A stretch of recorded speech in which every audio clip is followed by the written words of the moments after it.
ఎక్కడికి? మన యేసు స్వామిని చూతాము కోర్కెలూరా.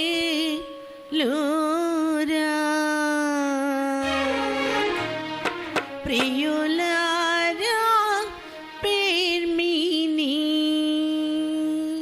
అమ్మగారులు కూర్చోవచ్చు, మనందరం నిలబడదాం.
ఇదే పాట మన దైవజనులు పాడారు. ఇంకా కూసేపు నిలబడండి అమ్మ, కూసేపేలే. మన దైవజన్ ఏం పాట రాసారో చెప్పండి, చెప్పుకోండి, చెప్పాలి. దైవజనులు ఇదే ఆహ్వానం పలుకుతూ, పెళ్లి కుమార్తె ఆహ్వానంగా మనందరికీ ఆహ్వానాన్ని పలుకుతూ రాశారు. ఏం పాట? మిత్రుడా మిత్రుడా రమ్ము, మైత్రితో పారా మతికమైన మాటలు వచ్చిందో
లోకమునందు పూర్తిగా పాపిని, అందుకే ఈ బాధ పొందుచూ ఉన్నాను అని పలుకుచును నీవు. అనుకున్న నీ వద్దు పాపమని తెలియని పాపాలు ఎన్నెన్నో చేయబట్టి చిక్కులు నన్ను చుట్టే అని లేని పోనట్టి అనుకోన కొనువు నీ పాపముల కంటే నీ తండ్రి దయ గొప్ప. నీ పాపముల కంటే నీ పాపముల కంటే నీ తండ్రి దయ గొప్ప. మిత్రుడా మిత్రుడా మిత్రుడా రమ్ము మైత్రితో పారమార్థికమైన మాటలు వచింతు మన్నాడతో విను మిత్రుడా రమ్ము. తల్లిదండ్రులు చేసిన తగని కార్యములు నా మీదకే పొల్లి నన్ను చంపుచున్నవి ఆ శాపమును నేను అడ్డగింపాలేను అని పలుకుచును నీవు అదలిపోకూడదు. పాపమని తెలియని పాపాలు ఎన్నెన్నో చేయబట్టి ఇన్ని చిక్కులు నన్ను చుట్టే అని లేని పోనట్టి అనుకోనకుడు.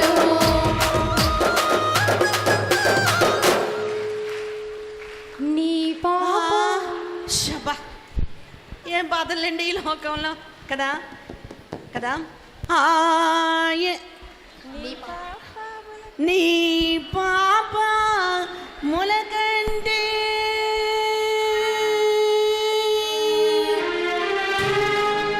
నీ తండ్రి దయ గొప్ప.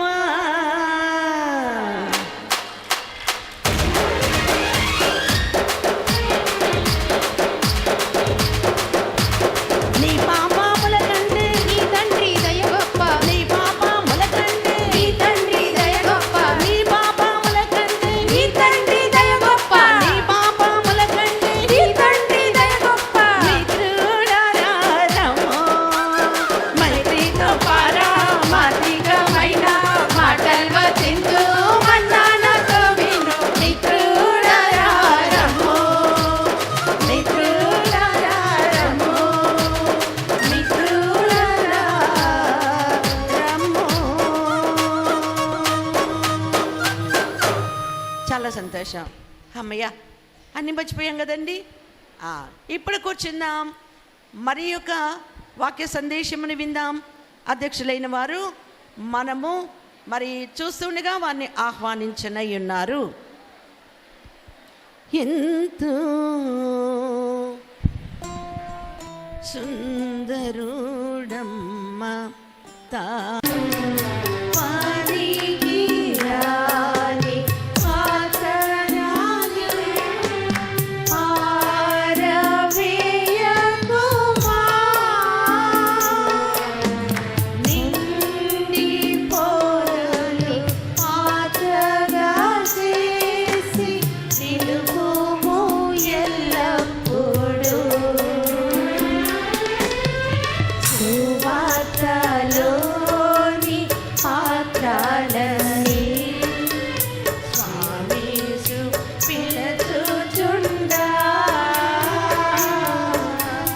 సాక్షిగా నన్ను పాత్రగా చేసి సత్యముతో నింపుము తండ్రి.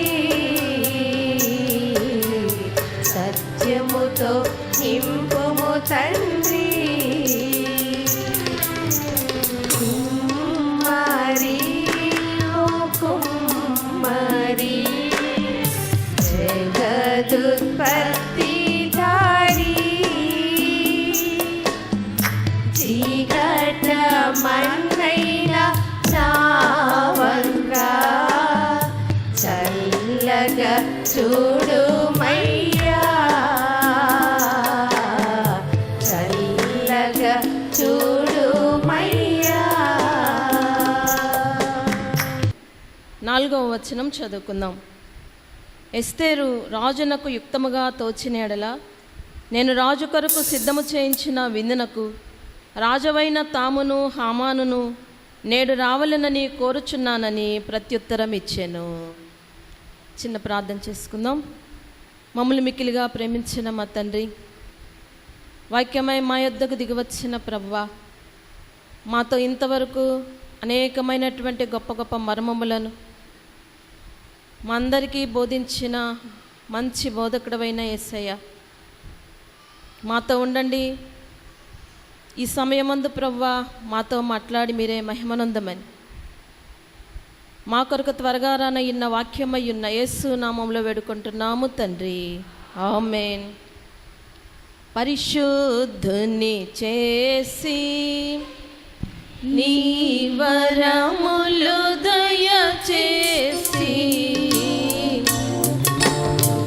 పరిశుద్ధుని చేసి నీ వరములు దయచేసి, నీ పరిశుద్ధ సన్నిధిని చూపుమా పావురమా వినుమా, నీ పరిశుద్ధ సన్నిధిని చూపుమా పావురమా వినుమా. బైబిల్ గ్రంథం అంతటిలో మట్టిలో దాగిన మాణిక్యము ఈ యొక్క ఎస్తేరు గ్రంథము. ఎస్తేరు గ్రంథములో ఉన్న ప్రాముఖ్యమైనటువంటి అంశము విందు. ఎస్తేరు గ్రంథములో ఉన్న 7 విందులలో ప్రాముఖ్యమైనటువంటి విందు ఎస్తేరు విందు. ఎస్తేరు విందులో ఉన్నటువంటి ప్రాముఖ్యమైనటువంటి విశేషమైనటువంటి అంశం ఏమిటంటే, ఎస్తేరు హామానును అంతమొందించుట, రాజు యొక్క కళ్ళు తెరిపించుట, యూదులైనటువంటి వారిని కాపాడుట, రాజ్యమును తన వశము చేసుకొనుట ఈ యొక్క విందులో దాగినటువంటి విశేషతలు. చిన్న చుక్కాని పెద్ద పడవను ఎలాగైతే నడిపిస్తుందో, ఈ యొక్క ఎస్తేరు కూడా యావత్తు తానే నడిపించింది. ఈ కథ అంతా ఎస్తేరు ఇందులో మనందరం కూడా ధ్యానించగలం. ఈ యొక్క ఎస్తేరు యూదురాలు, బెన్యామీను గోత్రీకురాలు. ఎస్తేరు యొక్క అర్థం ఏంటంటే నక్షత్రం. ఎస్తేరు అనగా యోధా పేరు. అలాగే ఈమె యొక్క మరొక పేరేంటంటే హదస్స. యూదులైనటువంటి వారిని పర్షాదేశమునకు బానిసలుగా కొనుపోబడినటువంటి వారిలో మొర్దెకై, ఎస్తేర్లు ఉన్నారు. కాబట్టి ఈమె యొక్క పర్షా పేరేమిటంటే హదస్స అనగా చెట్టు. ఈ చెట్టు నుండి మంచి సువాసన అనేది వెదజల్లుతుంది. మనం చూసినట్లయితే తాను యూదురాలన్నటువంటి ఆ యొక్క గుర్తింపును ఎవ్వరికీ తెలియబడకుండా కొన్ని సంవత్సరములు దాచిపెట్టబడింది. తన తల్లిదండ్రుల నుండి, తన యొక్క స్వజనుల నుండి, తన యొక్క బంధువుల నుండి, తన యొక్క జన్మభూమి నుండి వేరు చేయబడింది. అలాగే ఈ యొక్క ఎస్తేరు ప్రతి విధమైనటువంటి పరిస్థితికి అనుగుణంగా ఆమె నడుచుకోగలిగినటువంటి స్థితి కలిగినటువంటి స్త్రీ. యూదులైనటువంటి వారు యెరూషలేము యొక్క ఇశ్రాయేలీయులు బబులోను దేశమునకు చెరకొనుపోబడినటువంటి సమయంలో యూదులైనటువంటి వారికి శత్రువుడైనటువంటి హామాను పైకి రాజమిత్రుడుగా కనబడుచు ఉన్నప్పటికీ ఎంతో గొప్ప శత్రువుడు ఈ యొక్క హామాను. ఈ యొక్క హామాను అమాలేకీయుడు, అగగు సంతతివాడు. అలాగే మనం చూసినట్లయితే సౌలు అంతమొందించకుండా వదిలేసినటువంటి అమాలేకీయుల రాజు ఈ యొక్క హామాను. అలాంటి యూదుల శత్రువైనటువంటి ఈ యొక్క హామాను రాజు తర్వాత స్థానములో నిలబడ్డాడు. దేవుడు సరైనటువంటి మనిషిని సరైనటువంటి స్థానంలో, సరైనటువంటి స్థలంలో నిలువబెట్టి సరైన సమయానికి సరైన కార్యము జరిగించినటువంటి స్థలమే ఈ యొక్క విందు. మరి మిమ్మల్ని అందరిని కూడా ఒక చిన్న ప్రశ్న వేయాలనుకుంటున్నాను. మనందరం ఎక్కడికి వచ్చామంటే స్త్రీల సభలకు వచ్చామని చెప్తారు. అయితే ఒక మాట గుర్తు చేయాలనుకుంటున్నాను, ఏంటంటే మనందరికి కూడా ఆహ్వాన పత్రికలు అందించబడ్డాయి. అందులో మన ఆత్మీయ తల్లిగారైనటువంటి అమ్మగారు ఆ యొక్క మరి ఆహ్వాన పత్రికలో వ్రాసినటువంటి వాక్యం ఏంటంటే, పెండ్లి విందుకు రండి. ఎక్కడికి వచ్చాం? పెండ్లి విందుకు ఆహ్వానం అందుకొని సిద్ధపరచబడినటువంటి స్త్రీల సభలకు, ఈ యొక్క పెండ్లి విందుకు ఆహ్వానం అందుకొని వచ్చినటువంటి మిమ్మల్ని అందరినీ కూడా ఎస్తేరు విందుకు ఆహ్వానిస్తూ ఉన్నాం. ఈ యొక్క ఎస్తేరు విందును ఆహ్వానించే ముందు విందును మనం సిద్ధం చేయవలసి ఉన్నది. ఎస్తేరు యొక్క విందును ఎలాగూ సిద్ధం చేసింది మనం ధ్యానం చేసుకుందాం. ఈ యొక్క ఎస్తేరు విందును ఎలాగూ సిద్ధం చేసిందంటే, వృద్ధుడు నేర్పినటువంటి పద్ధతులను అనుసరించి తన యొక్క జీవితంలో అవిధేయురాలు కాక విధేయురాలై, అలాగే ఆసక్తితో కాక అత్యాసక్తితో మరి అనాది సంకల్పం యొక్క ఏర్పాటును ఆమె అనుసరించి దైవ సన్నిధిలో బలపరుచుకుంటూ పరమ తండ్రి యొక్క మరి మహిమ కొరకు నిలవబడి నడుము కట్టుకొని తన ప్రజలను కాపాడుకొనుటకు చేసినట్టు విందే ఈ యొక్క ఎస్తేరు విందై ఉన్నది. ఎస్తేరుకు అప్పగించబడినటువంటి పని, మొర్దెకై ద్వారా ఒక పని అప్పగించబడింది. ఏంటంటే యూదులైనటువంటి వారిని లేక ఇశ్రాయేలీలను కాపాడుట. అప్పగించబడినటువంటి ఈ యొక్క పని చేయుటకు ఎస్తేరు విందును ఆధారం చేసుకుంది. ఈ యొక్క విందును చేయుటకు పూర్వము ఈ ఎస్తేరు చేసినటువంటి పని ఏంటంటే, తను తాను సిద్ధం చేసుకుంది. అలాగే తాను పనిచేసి తాను చేసినటువంటి ఆ యొక్క పనిని మరి దేవునికి చూపించింది. తన పనిని తాను చూచుకుంది. రాజును విందుకు ఆహ్వానించింది. దేవుని యొక్క బిడ్డలైనటువంటి మనము కూడా దేవుని కొరకు మనం ఏ పని చేయుచున్నామో ఆ పని కొరకు మనము సిద్ధపడి పని చేయవలసి ఉన్నది. సిద్ధపడి పని చేసేటువంటి మనందరము కూడా మరి పనిని నేర్చుకోవాలి. అలాగే పనిని మరి మనము చేసేటువంటి పనికి ముందు మనము సిద్ధపడవలెను. అలాగే పనిని నేర్చుకోవాలి.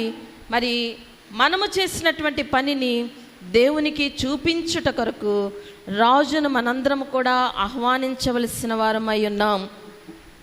విందు నన్నా దేవుని వాగ్దానము విందుగా ధ్యానించుడి. విందులో నుండగా వింతగా నెరవేర్పు పొంది ఆనందించుడు.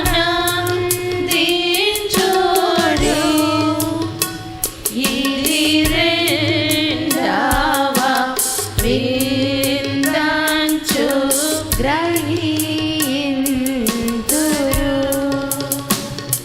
ఇది రెండవ విందంచు గ్రహింతురు. ఎస్తేరు తాను నేర్చుకున్నటువంటిది అందరికీ నేర్పించింది. తాను మోకరించింది, అందరినీ మోకరింపచేసింది. తాను నడుము కట్టుకుంది, అందరినీ కూడా అలాగనే సిద్ధము చేసింది. తాను కన్నీరు కార్చింది, అందరినీ కన్నీరు కార్చేటట్లు చేసింది. తాను విధేయురాలయ్యింది, అందరినీ విధేయులుగా చేసింది. అలాగే తాను జయించింది, అందరినీ విజేతలుగా చేసింది. మరి అందరినీ తాను పెళ్లి కుమార్తె అంతస్తులోకి రావాలన్నటువంటిదే ఆమె యొక్క కోరిక ఉన్నది. కాబట్టి సంఘమును పెళ్లి కుమార్తెలోనికి మార్చేటువంటి మిషనే బయలుపరిచినటువంటి బైబిల్ మిషన్ అయినది. కారణం ఏంటంటే బైబిల్ మిషన్లోనే దైవ సన్నిధి కలదు. దైవ సన్నిధి ద్వారానే మనందరకు కూడా పెళ్లి కుమార్తె యొక్క రూపాన్ని ప్రభు అనుగ్రహిస్తారు. సన్నిధి గదిలోనే పెళ్లి కుమార్తె తయారవుతుంది. మరి ఎస్తేరు రాణి అయిన తర్వాత సన్నిధి నిబంధనలను అనుసరించి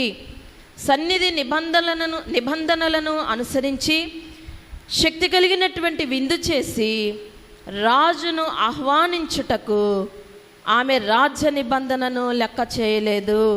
సన్నిధి నిబంధనలను అనుసరించి రాజ్య నిబంధన లెక్క చేయకుండా రాజు యొద్దకు ఆమె వెళ్ళి నిలబడింది. రాజును సమయం అడిగి ఆ యొక్క సమయాన్ని ఆమె సద్వినియోగం చేసుకొని మరి రాజు ఉన్నటువంటి సమయంలోనే సరిగ్గా సమయాన్ని వాడుకుంటూ సమస్యకు కారణమైనటువంటి సాతానును వాని అనుచరుడైనటువంటి హామానును అంతమొందించింది. మరి నెరవేర్చినటువంటి ఈ యొక్క స్థానమే విందయ్యున్నది. ఈ సమయం ఏంటి? మరి ఇదే విందు సమయమై ఉన్నది, సన్నిధి సమయమై ఉన్నది. ఈమె సన్నిధికి సమయం ఇచ్చి ఆ యొక్క మరి సమయములో దేవుని యొక్క పాదముల దగ్గర కూర్చొని మానవ జ్ఞానమునకు అందనటువంటి దైవ జ్ఞానమును ఆమె సంపాదించుకొని మరి ఎలాగ పని చేయాలో నేర్చుకొని ఆ యొక్క విందు చేసి విజయము సాధించింది ఈ యొక్క ఎస్తేరు రాణి. అలాగే ఇదే పెళ్లి కుమార్తె చేసేటువంటి విందయ్యున్నది.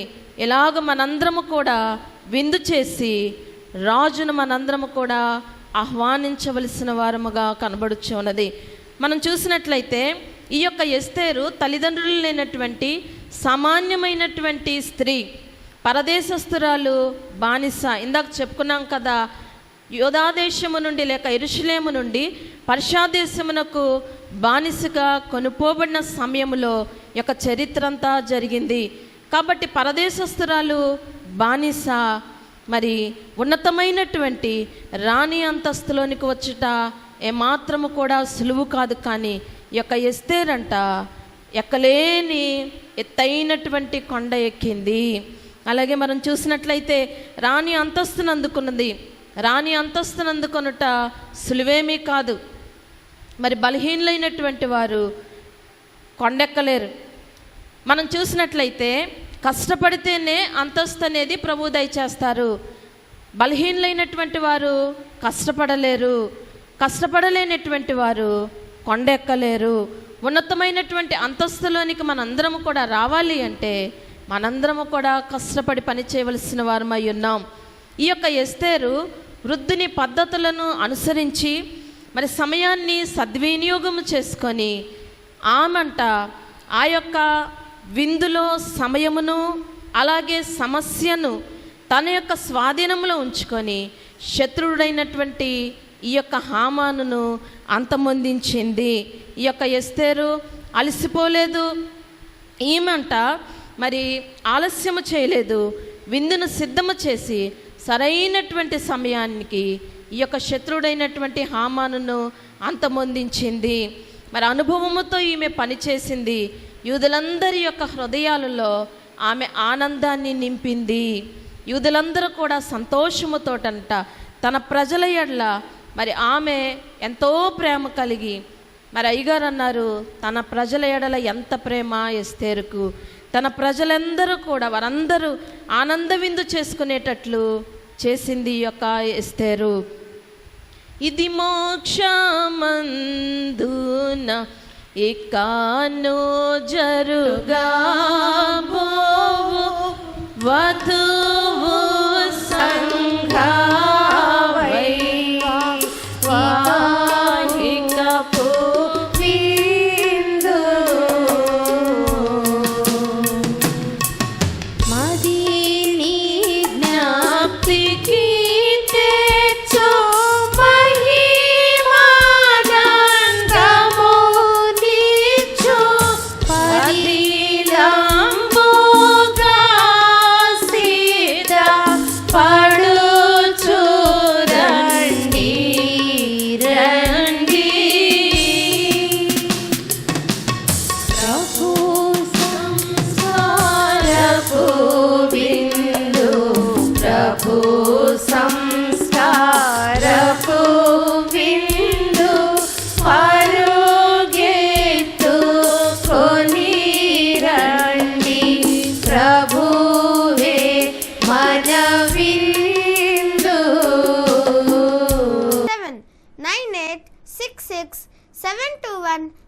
77.